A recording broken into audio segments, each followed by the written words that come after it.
definitely teeny tiny. The blade obviously on the chainsaw I was using was the arborists, and unfortunately I wasn't used to the length of the blade, so I've cut through the brood, but most of the brood's good.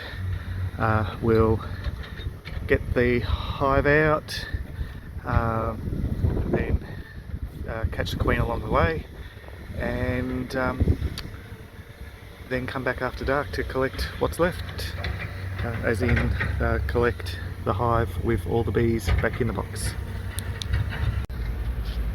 Okay, as we get deeper, the hive gets cleaner, obviously, for obvious reasons.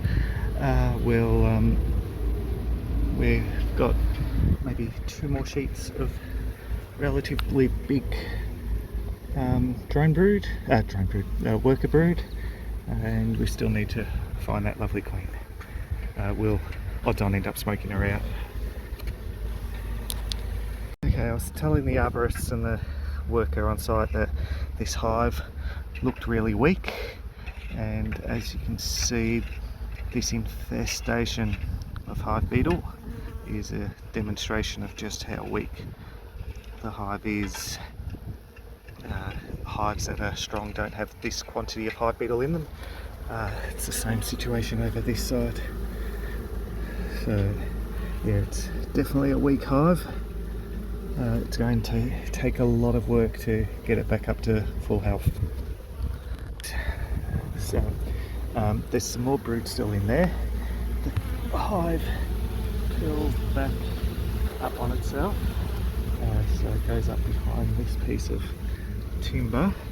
So I will need to cut that out. I'll use my chainsaw to do that.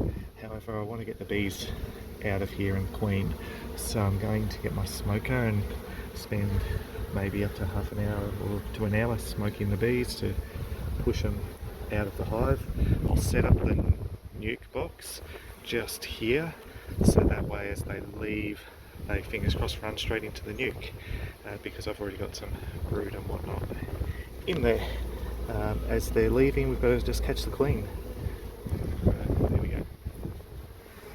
Okay, I cut this chunk out, which is this chunk, because the queen was being very elusive. Most of the bees are over here on the box and heading into the box, but queen's definitely not in the box. She is, however, over here. I've just got to find a way of getting to her. So yeah, got to be very careful in slowly peeling it apart and getting to the cavity that she's in, so I don't get her squished. Queen is in the box, but I'm not sure if she'll stay in there or if she decides she prefers being on the outside, and at which point we'll know tonight if the bees have all gone back in the box. She's stayed in the box. I had to sort of shake her in from that log because I couldn't break open part of the hollow and I didn't want to cut into it and risk killing her, but it did mean that she got shaken into the box instead of into a queen clip. I didn't want to shake her onto the ground for obvious reasons. It's nice and wet and it would drop her temperature too quick, which isn't a good thing either. So oh well, we'll come back in a few hours and see what it's looking like.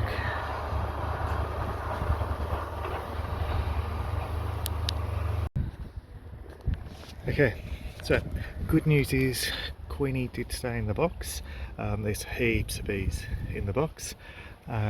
These ones have just clustered up for the night, so I'm going to cheat. I'm going to get another box, drop them in these ones on the outside in a second box, so that way I don't disturb all the bees that are in there already.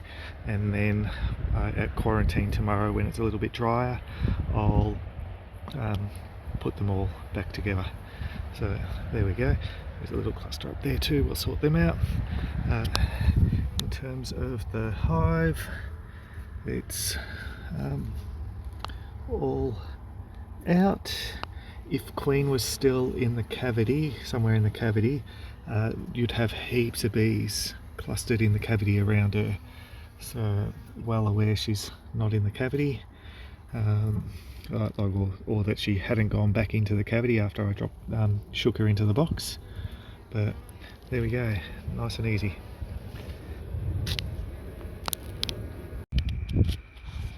Okie dokies.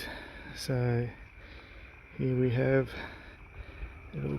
all the bees gone. There might be one or two that didn't go into the box or missed, but very low number. So there we go, we can see one down there. Anyway, on the whole, successful relocation. We've just got to work hard to build the hive back up because it's extremely weak. So we'll get there.